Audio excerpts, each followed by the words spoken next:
For 7 days, Elaine Walker has watched the water and mud bubble up from a broken water main in front of her house. The whole street gonna go. Look at that. My sidewalk's starting to buckle up. She's called everybody she can think of to come fix it, but no one listens.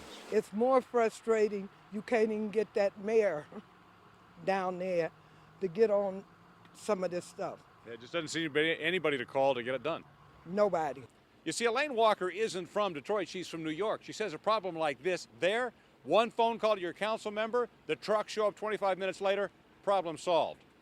Not here. So who's your council member? I don't know. And that's the problem. She doesn't have a council member. Right now, we represent everybody, which really means we don't represent anybody specific. Charles Pugh is the president of the Detroit City Council, one of 9 members, all elected at large, which means they don't represent any specific part of the city.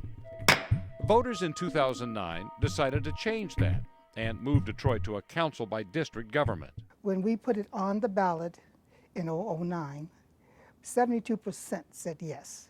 So I think that's way over 50%. So I think the majority actually wanted council by districts. But like that broken water main in front of Elaine Walker's house, the city doesn't seem to be in much of a hurry to work on its council. In fact, that 2009 vote may wind up in court over an argument over who will draw the district lines. A judge has to determine, will it be the election commission or will it be city council? So right now what the people voted on is an invalid vote.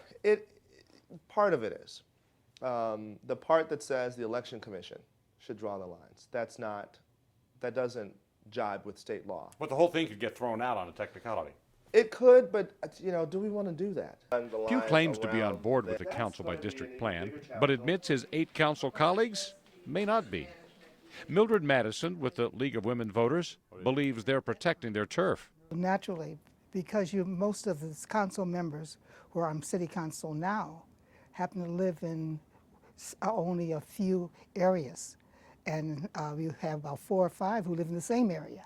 So therefore, they might be running against each other when you have council by districts. Which brings us to the stickiest question. How do you figure out how to be fair about this? That's going to be tough, Stephen, because we don't want to create districts that have the wealthiest neighborhoods and the most influential people, and they get everything because they're the judges and the doctors and the council members.